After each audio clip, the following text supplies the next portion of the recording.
Okay, we're recording. So it is my pleasure to introduce Professor John Dearing, who has joined us for this second installment of the Geographies Risk Special Seminar Series, which is being recorded. It'll be up on the dedicated YouTube channel for such things. And John has the distinct pleasure of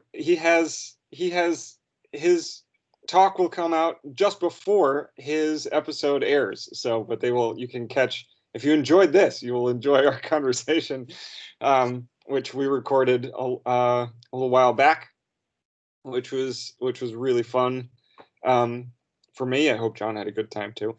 So, Professor Dearing is I will say it. He's one of the world's leading experts in the dynamics of social ecological systems, and within that space thinks deeply about global tipping points, and has been part of some of the, I think, really the concept shaping scholarship that has come out around global tipping points in the last decade, for sure. So John, it's a pleasure to have you with us, and let's go. Okay, I'll share my screen.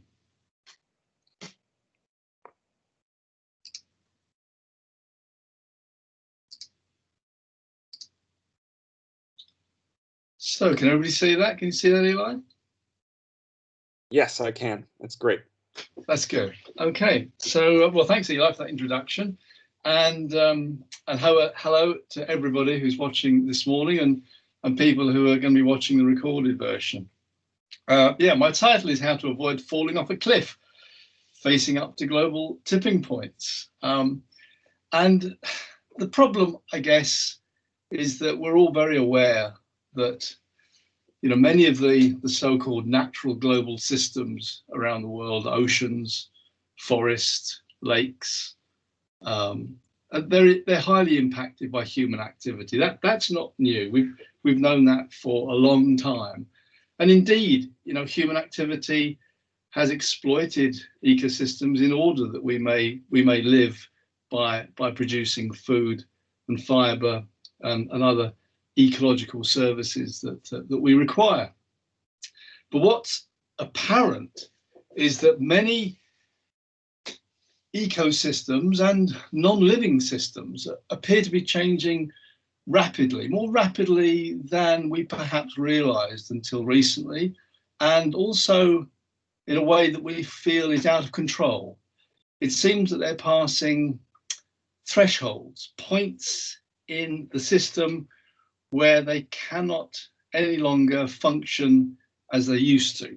And they're, in a sense, passing a tipping point, and they're moving quickly to something else. And this poses a number of questions, not just about the stability of those individual systems, but also how they may interact and impact in a broader way on aspects of the Earth system, including climate. And it raises all sorts of questions about how we can stop these rapid changes and whether we can recover from them.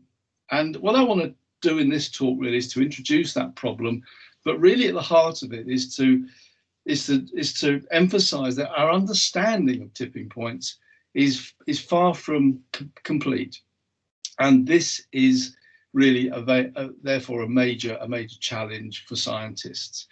And you know, just to kind of bring it to this metaphor of a cliff, it's as if we're walking around the top of a mountain in a fog. We're worried. We're asking, where's the edge? Where's the tipping point? How far down is it? What's at the bottom? And can we climb back up again? So I've got 4 parts to this talk. I want to just show you some examples of what I mean by these rapid changes. And then I want to consider some of the suggested risks and dangers of these tipping points.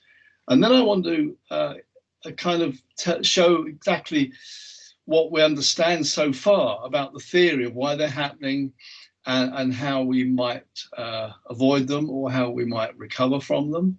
and then in just one slide, how we may deal with them, which is really a kind of wash up. It's a kind of picking out the points of the lecture as well. So let's move to some examples. And I think many people are aware that corals have become very stressed around the world. And I've got a pair of pictures here.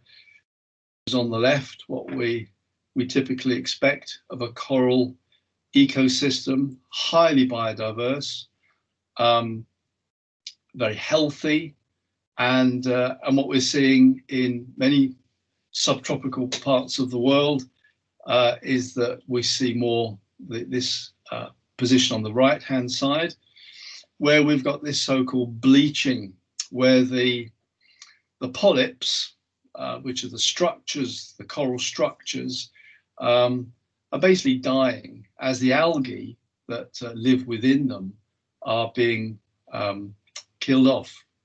And it's those algae which provide those polyps with nutrients. And global heating has been identified as a major stress, but in many locations it's a combination of factors. There's overfishing, there are nutrients coming in from rivers and sediment and ocean acidification. But there's clearly a lot of rapid change going on with many of our coral reefs. Similarly, keeping to the same kind of marine context, in cooler waters, we've got kelp forests, great forests of seaweed, and there are areas where these are changing very, very rapidly. The example on the right is where you can see what happens where we get a sudden rise in the numbers of sea urchins who actually graze the young kelp, and you can see that the whole area is being denuded, and this has been linked to the removal of the predators of the sea urchins, and in this case it's the sea otters. It's an example really of what happens when we lose key predators in a system. We force the food chain to kind of come out of balance, and it's an example of where the sea otter in this case, a keystone species, it's crucial to holding the system together. Lose them and the system begins to crumble and collapse. A third example would be looking at the quality of water in lakes, a process of change which is called lake eutrophication, meaning it's getting richer in nutrients.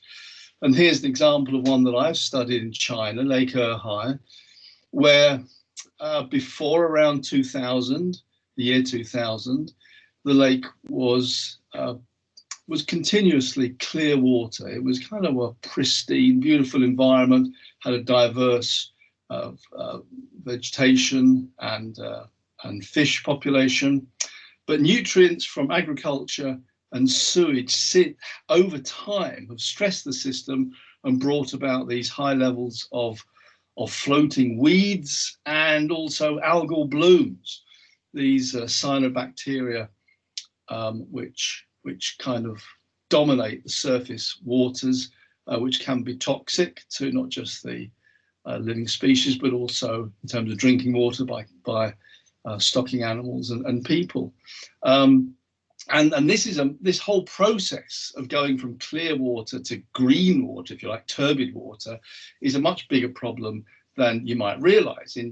Even in the UK, we find that in 2020, the latest data from the Environment Agency shows that there are hardly any waters in the UK that meet good standards. And we have many examples in the UK of rivers and particularly lakes, near coastal regions, moving through this process, which I show on the slides here. And then perhaps the one that's received a lot of recent attention, the impact of deforestation on forests. And here's an example of the Amazon forest. Again, on the left, you have the kind of pristine, the natural forest with very low levels of human impact directly on the land. And we know that particularly around the edges of the Amazon and particularly up the river valleys, there's been a lot of grazing, clearance and cultivation and fire.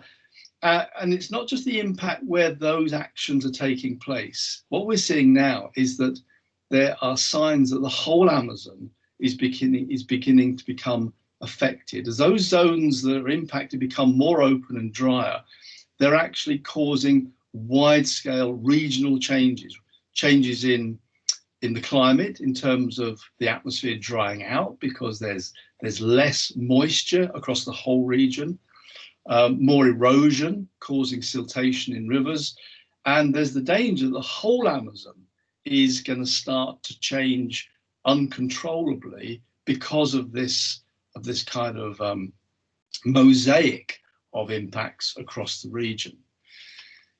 And interestingly, it raises the question of how we value our environments. And you know, I heard this on the radio the other day, and it does strike a mark. You know, why does the company Amazon have one of the highest market valuations, and yet the real Amazon that we're viewing here seems to have no value at all until it's been cleared of trees?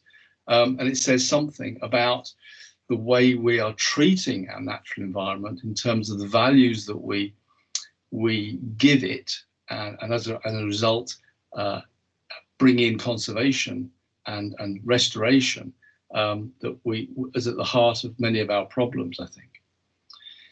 And it's not just ecosystems. We can look at non-living systems, and many of these are showing rapid changes as well, particularly the glaciers around the world, permafrost in areas of Alaska and Siberia, northern Canada, and many of the large ocean currents. Where we have the data, there's evidence that these are changing very rapidly as well. And this example here is the Arctic sea ice. Again, it's been a well covered example that since at least, as we can see on the graph, since at least the late 70s, the ice cover extent and thickness have been reducing. And if you want to actually see a really beautiful video no, it's not a video, it's not a simulation, it's a video of all the satellite images put together. You can see it on that YouTube link shown there. And here's the data for this. On the right, you can see the data of the sea ice, and you can see this decline from about 9 million square kilometers back around 1980 to around 6 or lower at the present time. So something like a third reduction in the area of ice over that period. But of course, that's a record that only goes back to 1979, because that's essentially when the records start. And what we don't really know is what was the situation before. We have anecdotal information, but it actually emphasizes the need to have as long a record as possible in order to see the shape of the decline that we are witnessing today. Some of these changes are playing out over timescales for which the human timescale is really relatively a small part. But what about the risks and the dangers of these tipping points? It could be that they're kind of just local problems, and we shouldn't really worry in the kind of broad sense of the situation. So how widespread are they? Well, you can go to a database, this one here, which has been put together by this group led by Annette Biggs. And in 2018, they showed that they had records of over 300 rapid shifts across thresholds for about 28 different types of ecosystem, which have been triggered either directly or indirectly by human actions. Now, whether or not those 300 records are a realistic quantitative estimate of how many shifts there have been, or whether it's just a case that people aren't really looking for them everywhere, is something that we can't really answer. But there are, from this set of records, certain themes coming out. So the ecosystems that seem to show these very rapid changes most commonly are the marine environments, like the corals, the coasts, lakes, and rivers. So aquatic environments in general seem to be the ones that have been observed most frequently. In terms of land use type, obviously fisheries would be linked to these aquatic ecosystems, but also grazing lands and crops have figured in these records. And in terms of what appears to be driving these shifts, then climate change figures highly, also individual shocks, such as extreme events like flooding, but also external inputs, the kind of a stress on the system, like a continuous increase in the amount of nutrients coming out of an agricultural zone from fertilizers or from poorly treated sewage, and also the harvesting levels and consumption of the ecosystem products are triggers as well. This has been brought to a kind of nice review, which is a bit surprising in many ways. This is a report from the insurance company, Swiss Re, and just earlier this autumn, in October, they released this report, which had this headline of a fifth of countries at risk of ecosystem collapse. Trillions of dollars of GDP depend on biodiversity. And it's kind of drawing evidence that we see in that previous database of thresholds and kind of applying it more widely and mapping it more widely across the globe to kind of assess the situation in each country.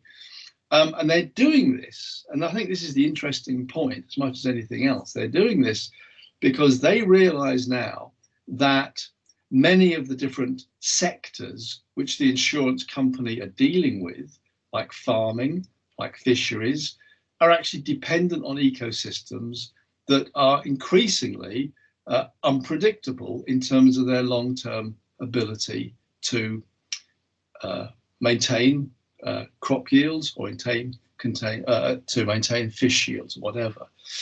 So they're arguing that a fifth of countries are at risk of some of their ecosystems collapsing. And with that, they mean that there will be losses of biodiversity and there'll be losses of ecosystem services, like the ability to produce food, to produce timber, but also ecosystem services like the flood protection that one gets from mangroves, for instance, is an ecosystem service. So all of these essentially are financial losses to a sector, and therefore the insurance companies need to be able to assess them in that sense. And I suppose the standout figure that they have is that more than half of global GDP is moderately or highly dependent on healthy ecosystems. So where ecosystems are collapsing, this is really quite a big deal. And of course, it's not just the ecosystems either. We've seen that it's the non-living aspects of the Earth system, like the glaciers and the permafrost and the Arctic sea ice, which are also important, to the extent that just last year, Tim Lenton and his group wrote a paper in Nature arguing that there's the danger that the tipping points are effectively becoming so widespread and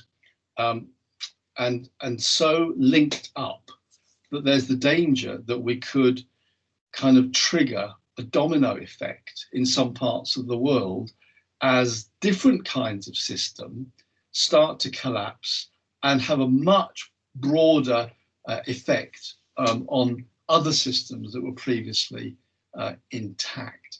So on the left-hand side here, they identify a number of Earth system tipping points.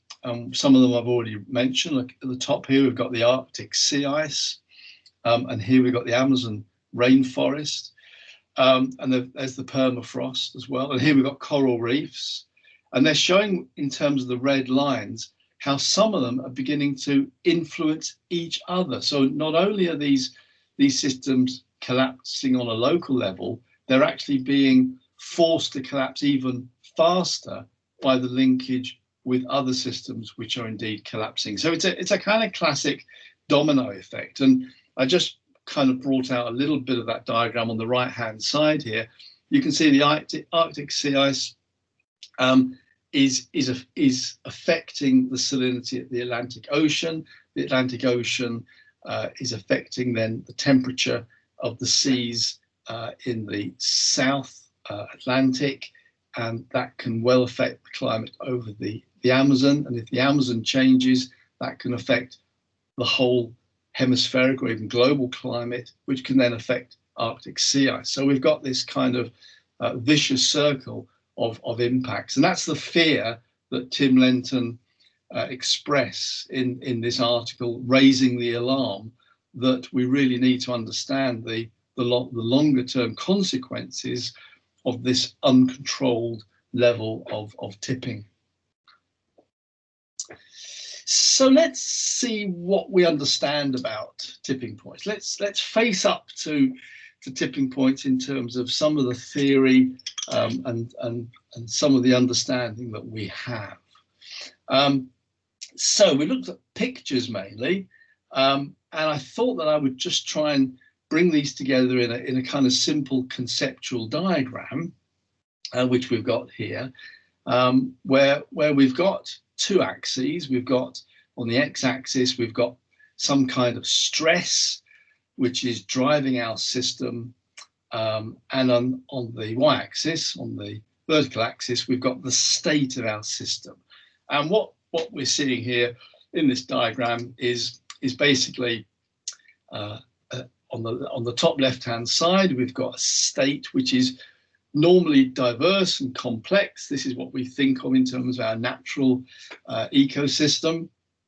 And as we move down this vertical axis, we're moving really to system states which normally have lower diversity, and they're kind of more simple, they're more homogeneous. And in terms of driving stress, we're going here from low to high. And here's someone falling over the cliff. So I'm showing a cliff at last. And we can say that there's the tipping point, and we're kind of interested in this point at which the system is moving from this first stable state. It's a kind of state where the system over a long time, it will have fluctuated, but in general terms, in terms of maybe the complement of species, in terms of the shape, in terms of the extent, depending on what it is, it will have remained in more or less the same kind of state of function and properties, but it's moving as it goes across this tipping point, moving to a second state, which is much lower in diversity and more simple. And we're seeing people use different words to kind of describe this whole process. A collapse is frequently used, particularly for ecosystems. We also hear of financial collapse. It's the change of this complex financial system becoming much more simplified, as we saw back in the mid 2000s. And people often refer to this also as a regime shift. It's a shift from one regime to another regime. There are nuances between these, but they are essentially describing the same thing. So looking at this diagram, what do we really want to know about different points on this diagram? Well, the one thing we want to know is what's happening at this point here to make this tipping point come about? And will there be any signs that it's about to happen, or will it really just happen in a completely unpredictable way? And then we could also think in terms of how will this change from one state to another state? Here it's on an axis of stress, but how will that translate in time in the real world? Are we talking about years, decades, or hundreds of years for this shift from one state to another state to exist? And then lastly, I guess we've got our little man climbing back up this cliff. We want to know, can we recover? You know, we might want to restore our systems back to this original state. Can we do it? How would we do it? So these are the really big questions that are facing scientists at the moment. So let's just talk a little bit about some theory. One thing we can say is that there have been quite a few attempts to look at these changes in a mathematical way, to look at simple mathematical models. And what seems to be the best explanation at the moment is that we have a range of different kinds of change from one state to another. So it's really that we have this spectrum of slopes. We have at one end, we have a fairly gradual slope like this. But in other systems, we can have another extreme, which is really a really sharp cliff edge, and reaching our second state like this. So I think it's quite an important thing to remember, in that some of our systems, they may be changing relatively rapidly, but some may be changing quite gradual, and they appear to be easily reversed. Whereas others at the other end of the spectrum seem to be much more abrupt, and as we shall see, they may be far less easily reversed. And why is this happening? Well, it's this axis here. It's about feedback. It's about feedback loops. So whether or not a system is changing gradually or abruptly seems to be linked to the type of feedback loops that we have in the system. So what does that mean? Well, we can use the Arctic ice, the Arctic sea ice pairing of images, I think, to show this. And these sets of loops on the right are really showing how different feedback loops are playing out as this Arctic ice is losing its stability, as it's becoming less in its extent. Because we can say that what's going on as the sea ice is melting over time is that we've got this link between ice area which is declining, which is changing the albedo, which is allowing more solar radiation to be absorbed, which is raising the temperature, which in turn allows even less ice to form, and so on. So we've got one of these reinforcing feedback loops, and it really is only going to be balanced when we actually have a change in the global climate, or at least the regional climate, where the temperature is coming down through climate change mitigation actions. This is now the balancing loop that we need in order to counteract this reinforcing feedback loop. And so this is just a very simple example of probably what's happening just before we get to many tipping points, that we have a reinforcing feedback loop, a positive feedback loop, which grows and then dominates all of the other loops, so that it triggers this rapid change to new conditions. And what's interesting in some of the mathematical, particularly the mathematical models that look at these changes just before tipping points, is that the systems seem to become much more variable and volatile. There's evidence that as systems get to a tipping point, they're actually showing higher variations.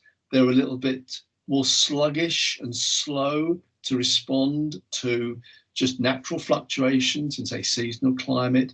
It demonstrates that their underlying stability is gradually being eroded. And that's kind of, at the moment, the only warning sign we have that these feedback loops are growing invisibly, if you like, but undermining the stability of the system to the point that a tipping point is imminent.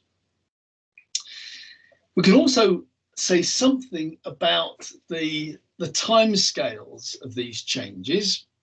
and I've entitled this "Not All Cliffs Are the Same Height." And what I mean by that is that some work that we did earlier this year and published, and you can see a little article about that at this link at the bottom. It shows that there's a kind of very broad relationship between how long a system takes to collapse and how big it is. So on this graph, you can see that we've got on the x-axis the area of a system in millions of square kilometers, and then we've got the time in years that it takes to collapse. And we can see if we take the Amazon, so this is one of our largest global terrestrial ecosystems, just under 6 million square kilometers. You can see that if you run it across to the y-axis, we're looking at a mean of around 50 years for the Amazon to collapse, although there's a very wide error bar on this, going up to a couple of hundred years. But compare that with, say, coral reefs, and they're much smaller in extent. In the Caribbean, it's down here, and we're looking at just a number of decades, perhaps as low as just a few years. But you do get a general sense that basically the larger the system, the slower it will be to actually collapse, which makes a lot of sense because all of that extra area and distance has to basically be impacted to the point where the connections are breaking down, and there's just time lags in that system that and diffusion of the impact that is linked to the area. But what's interesting is that this relationship between area and duration is not a kind of one-to-one relationship. That would be this thin dotted line here. So what it means is that these very large systems like the Amazon, they're actually collapsing much more quickly than you might expect. They're disproportionately changing more faster than you might think. So we do have to really be concerned that these very large systems, which we think have been there for thousands, tens of thousands of years maybe, they could collapse relatively quickly. So can systems recover? Well, we go back to this diagram again, and I think I can just bring up my pen again. So if we have a system that's shown a gradual change, what this diagram is showing is that, well, if you just remove the stress, you can actually go back up again. In theory, that would be kind of how it would work. Here's the driver here. So remove the stress, reduce the climate impact, reduce whatever it might be, the nutrients flowing into a lake, and you should be able to go up if the system has this kind of gradual change because the feedbacks are really quite weak. Whereas over here, if we've got our very abrupt change, what this rather odd diagram is showing is that when we try to remove the stress, we may find that in fact we can't go up there. No, we actually have to go to this point here before we actually get to our original state. And this is known as a lag in the system. It's often referred to as hysteresis, and it seems that this is a function of those feedbacks where you've got very, very strong feedbacks. They keep the system in a stable state when it's reached its stable state 2, and even when you remove the stress that took it into that stable state, it still stays where it is. And so you've got to actually remove the stress even further to this point here before the system will finally go back to where it came from. So what's the evidence of these? And I'm going to kind of come to an end of this talk shortly. And just to show two examples of gradual and difficult recovery. So here's an example in England, because we have in Hertfordshire these experimental plots that were abandoned in the 1880s at what is now the Rothamsted Experimental Station. And in both of these pictures, you can see arable land on the left, and you can see woodland on the right. Woodland patches are simply the result of leaving the cultivated land fenced off, just leaving it to its own devices to recover. In a sense, it's an example of removing the stress of imposing cultivation on that soil system and temperate ecosystem, just letting it recover. And we can see that after, once we get well into over 100 years or 120 years or so, then we've got the original woodland recovering, which now has oak and ash and sycamore, holly and hawthorn. And you can see alongside that, we can see the impact in terms of the organic carbon accumulation that's taken place during that, mainly over that period. Oops, just got my pen on. Oh. And in this case, this kind of rewilding has increased carbon by about 5 times over that period. In stark contrast, when we think about the systems that show hysteresis, we can return to the lake in China, where we see that the data shows that the lake tipped from clear to green water in about 2001, when nutrients reached a certain level. And we can see that in this little diagram over here on the right, where we've got nutrients plotted against the clarity of the water. So here in the 90s, we had clear water. And then as we see nutrients increasing around 2000, then the water clarity suddenly collapsed. It suddenly became very green, and the clarity of the water went from about 4 meters down to 2 meters that you could see through. And now, as the nutrients have been reduced, because the authorities have spent a large amount of money on regulation, on sewage treatment and so on, the nutrient levels are now much lower than they were in 2001, but still the system remains in this eutrophic state.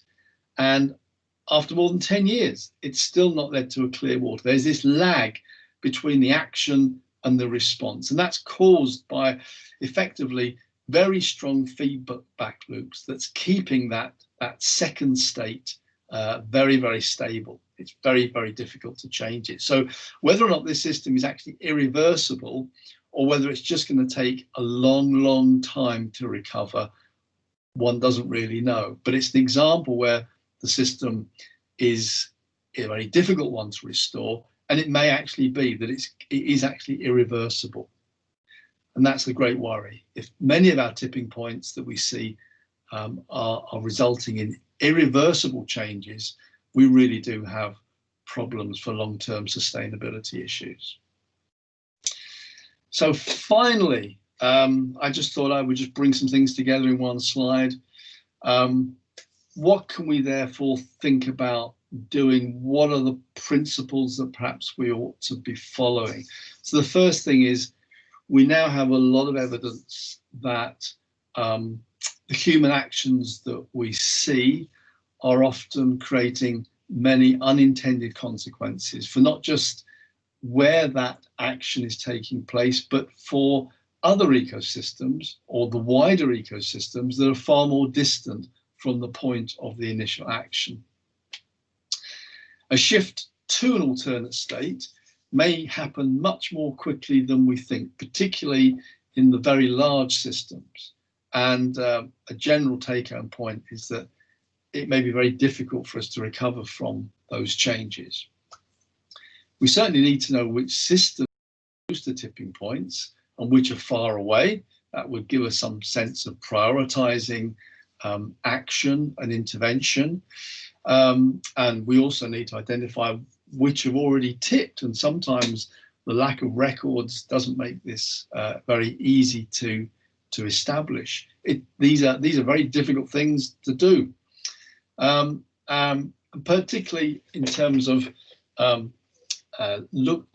finding data and evidence. Then a long-term perspective seems to be very important in understanding exactly how a system has changed in the past and how it's changing now. If we just kind of focus on what's happening over the last few years, it's not giving us that picture to really examine the dynamics of the system, which it has the potential to create tipping points, or even show some of the changes as we move through a tipping point and into a second state. At the heart of tipping points is the state of feedback loops and how they balance each other or not. And really, there needs to be much more research and understanding of how feedbacks in every ecosystem are operating, because then that gives us the possibility of intervening. We can actually try and look at those positive feedback loops and actually start breaking the cycle that keeps them in their dominating state. That may be one of the few ways we can realistically intervene in many of these systems. And then we need to look out for early warning systems, early warning signs. And this is quite a contentious area of research in science, but it does seem that systems that are getting close to a tipping point show rather unpredictable responses to stresses. So we need to be very vigilant with observations of systems and monitor them continuously, so that we can see whether or not they're behaving in a rather unpredictable way, because it may be a sign that they're about to go over a tipping point and then start changing extremely rapidly. And in order to avoid getting close to a tipping point, really the advice has to be that we need to maintain the resilience of that ecosystem. We need to maintain it in a state where it can absorb stress and basically carry on functioning in the same way. For instance, it may be that we maintain high levels of biodiversity, which characterizes many natural, stable systems. But there are other ways of maintaining resilience as well. And ultimately, it may mean that we have to look much closely. I mean, this is an obvious point. We have to look very closely at our social and economic systems. And clearly, there's a lot of arguments now that many of these are unsustainable, and it's the reason that we have these difficulties and problems in the natural world. So there's even an argument that we have to, in order to save ecosystems, we have to transform some of the social and economic processes that we currently either enjoy or want or we follow. And just to end on that, there's a couple of good books, I think, which pick up from that, and I'll leave you with this slide. Just these two books have impressed me for the way they deal with how the social economic changes can impact on our environment. That's Donut Economics by Kate Raworth and Utopia for Realists, and how we can get there. And I'll leave you with that, and wish you well for the festive season. So thank you for watching, everybody. Bye for now. Thank you so much, John, for that. I always like ending on a reading list too. That's great. A very small reading list. Yeah, well, I mean, you know, I've been reading the same book for, I'm not going to tell you how many weeks now. That's the let's open it up for questions from the assembled group. Questions for John. Am I still sharing? No, you're good. Craig, go for it. I'm on. Good. Okay, thanks. Thanks, John. Really appreciate that. I assume we can get a copy of this. Can we, at the recording? I'd just like my students to. That'll be sent around, will it? This will be up, and more of them will be gathering over the course of the next semester as well. Let's know that would just be useful. I'm interested in the, obviously this idea of the collapse and whether it's precipitous or graded, etc. Has there been, I know there's been some work, and I was wondering what you were thinking about, of the sort of substitution function, species that are perhaps, if for example, we're looking in the UK at insect collapse and certain ecosystems services declining, there's been some talk about, fine, is it possible that other species can prop up systems? I think hoverflies were being discussed at great length in the early spring where bees are declining. So is there much work on the resilience of the system in terms of substitution for species, or species adapting prior to we kind of have this idea of them being rather fixed and they're being stressed and then they collapse, or is that sort of wishful thinking? Wow. Well, I think the way of approaching that question is to say that if you could look at a system over a long period of time, you would see that a healthy system is continually losing species and replacing them anyway. Yeah. And that's because there are small changes going on in that system the whole time as it adapts to slightly different stresses and local changes. As trees fall down, there are different levels of energies and nutrients available. So some little vulnerable species that have a very small niche will disappear and others will come in. But in the long term, you just see a kind of maintenance of biodiversity. So I think the idea of replacing one species with another is exactly what happens naturally. But I don't know how that works in terms of managing the system in order to avoid collapse. I just don't know enough about that. I mean, it sounds a feasible thing to do, but I haven't heard of any examples of that.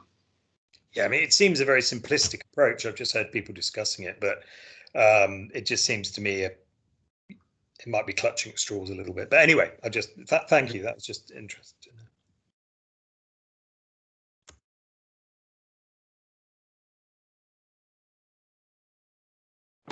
Chris. Hi, Chris. Thank you very much. Thanks, John. That was really interesting. Your diagram, that the sort of loop catastrophic diagram, had 3 axes, I think: ecosystem status, drivers, and the sort of strength of the feedback. And you said that the really important one was the strength of the feedback in determining the sort of nature of the system. Yeah. And if we're going to try and reverse things, you were trying to go back up the same slope. I wondered if there are examples where we can intervene in the strength of the feedback process and therefore go round the cliff to your more gentle slope, if you see what I mean. Yes, I do. Yes, I think there are. I think in modelling terms, you can show that's possible. What I haven't seen is how that translates into some, management option that's actually worked. I mean, there may be an example of that. That's what I was after. I mean that would be something very worthwhile to try in an experimental way. Yeah, I wondered whether sort of there's some sort of notion of fertilizing the oceans, increasing the iron content and things like that. Would that be the sort of scale at which we're talking? Well, or is that not an example? Well, that's so fertilizing with iron is all about enriching the upper ocean in order to capture more carbon, I believe, through photosynthesis, because iron is a limiting nutrient. I'm not sure how that fits in with what we're talking about. I'm just thinking how it would play out with, say, the lake example. So in China, the lake seems to be in one of these hard hysteretic loops at the end of that spectrum of curves. And what we're arguing is that we want to, instead of trying to go back along the same way we came there, is to go diagonally across that diagram. Exactly. And try and cheat and try and basically go via the feedback axis rather than the driver axis. So it means manipulating the feedback loops. So we've actually done a lot of work in that lake to identify and reconstruct the feedback loops. And I think it, so the way it would work in practice, so the main feedback loop in the lake, just to keep this quite brief, but it does answer your question, is that the main feedback loop in that lake appears to be that as the lake has lost oxygen, then the upper part of the sediment has actually started to release more nutrients into the water. Now, they were originally fixed and they were not really part of the nutrient cycle. So that's what's maintaining the system at the moment. It's stopping the system returning to its original state because there's this continuous flow of nutrients from the bed of the lake. So what you could do is to actually get rid of the bed of the lake, not the whole bed of the lake, but the upper part of it where the nutrients are stored. And in fact, that has been done in Sweden. They've restored lakes, I think, by actually removing at great extent the upper few centimeters of sediment. So it's a plausible approach, probably too expensive for a large lake. It seems like quite an interesting area of to try and find examples of, and yeah. I know they did the same thing with the Cadnam Lake in the New Forest, but right. that's a pond. Yeah, just remove the bed. Yeah, thank you, Sandra. Hello, John. Hi, Sandra. I will switch on the camera in that way. I just missed a little bit at the beginning, so apologies if you answered that at the beginning. But so how you see these feedbacks and all these resilience concepts and thresholds being like introduced in policy? How do you see this include, for instance, in this new UN restoration program? Or you think that they will never we will not be able to actually transform all this scientific information into policy? Wow. It will always depend, won't it? It will always depend. It will depend. I mean, I think successful restoration to the original state is probably quite unlikely in most cases. Not least because in the time it's taken for the system to change to a new state, the surrounding conditions of the environment have changed as well. Exactly. There may be thinner soils because they've eroded. The climate we know has already changed. So it's unlikely you'll go back to that original first state, but you might go back to something that approximates to it. Rather like the example I gave at the end with the natural recovery of the woodland in southern England. It won't be the same woodland exactly with the same composition of species as was there in the 19th century, because the climate is now different. Exactly. So it'll be slightly different, but it kind of looks the same and it does the same thing. So I guess if you're actually trying to manage environments to go back to the first state, you really need to understand all these things that I'm talking about, because if you don't, you may be wasting a lot of time and a lot of money. And I think the most important thing is probably to know whether or not it's feasible in the first place, because it may be that we just have to accept that some environments will now not ever get restored. Mm-hmm. Like the concept of novel ecosystems, that is true. Yeah. Excellent. Thank you. Okay. We have hit our 1 o'clock hour, and I unless there's another, I mean, I have lots of questions, but I also have already gotten the chance to speak to John at length, so I'll hold my tongue. But if there are no other questions, then let's. I want to thank you, John, for your contribution today, and I look forward to releasing the much anticipated, now that our conversation will go live next week. And but thank you so much for your seminar. Great pleasure. Great pleasure. Thanks, Eli. And thanks to everyone to attend. We'll put this up and catch you soon. Okay. Bye. Thank you. Thank you. Bye for now. Bye. Bye-bye.